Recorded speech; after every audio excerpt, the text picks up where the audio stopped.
Yeah, Edward is very strong, very tricky. Has a lot of he explodes into his combinations. So yeah, I'm not a wushu fighter. If we made this a wushu fight, Edward would probably win. It's not a wushu fight. This is MMA. We can go to the ground. We can go stand up, wrestle, box. This is everything. And I've been doing MMA longer than anybody on this whole card. I am the better fighter by far. I can go more places for a longer period of time than anyone. Having that situation at hand, how do you plan to equate the game, to make it, to neutralize it? I think Edward, like I said, Edward throws a lot of surprise attacks. Ideally, you take him down and none of that works, right? Take him to the ground and nothing he's done for his whole life works. We've seen what happened with Aoki. He was lost on the ground. That's an option. Also is an option to use my boxing. I feel like I have better boxing. He's got great kicks, great spins, and good surprise attacks, but I'm a better boxer, I'm a better wrestler, I'm a better all-around mixed martial artist. Any question? When you first signed up with One Championship, a lot of fans were asking you if you actually want to have a third fight with Shinya Aoki. But I remember there was a time in the press conference that you actually said Shinya Aoki is not even the champ, and then you pointed out at Eduard Folayang, saying that it's him that you wanted to fight. But now Eduard Folayang doesn't have the title anymore, so does it hold the same weight for you that you'll get to fight him here in the Philippines? Well, when I came to One Championship, it was like it's very easy to pick and choose. Of course, yeah, I want a title shot. I want to fight the champion. When you lose, you don't have the same. You don't have the same power. So for right now, whoever the promotion hands me, that's who I'm fighting. I'm not picking my fights. The promotion says I'm fighting Eduard Folayang, that's who I'm fighting. They say I'm fighting Timothy, that's who I'm fighting.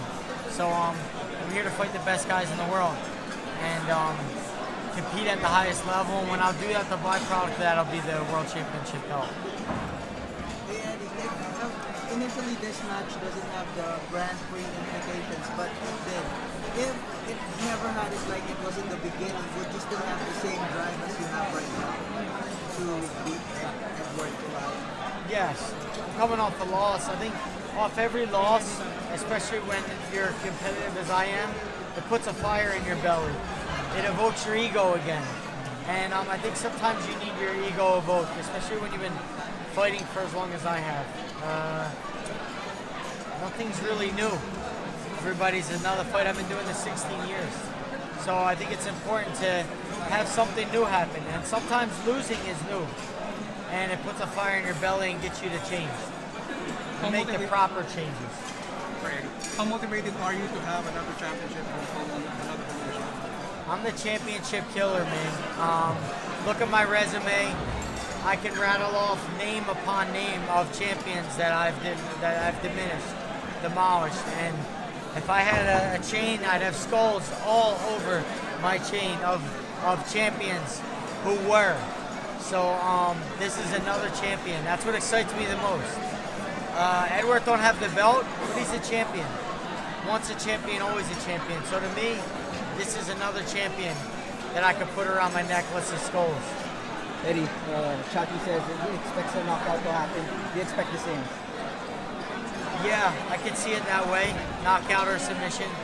The fight will be finished. I don't expect any favoritism in Manila. It can't be a close fight.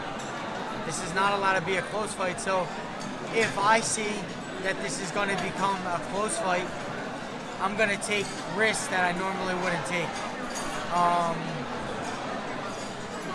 I understand the terrain. I know where I'm at. It's hostile territory.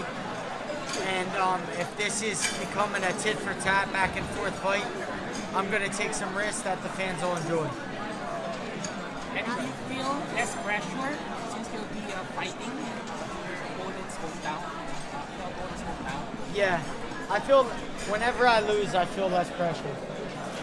I feel like sometimes you have to understand that we're all vulnerable. We all can fail. And it's hard to be your true self when everything on your mind is, oh, you have to win, you have to win.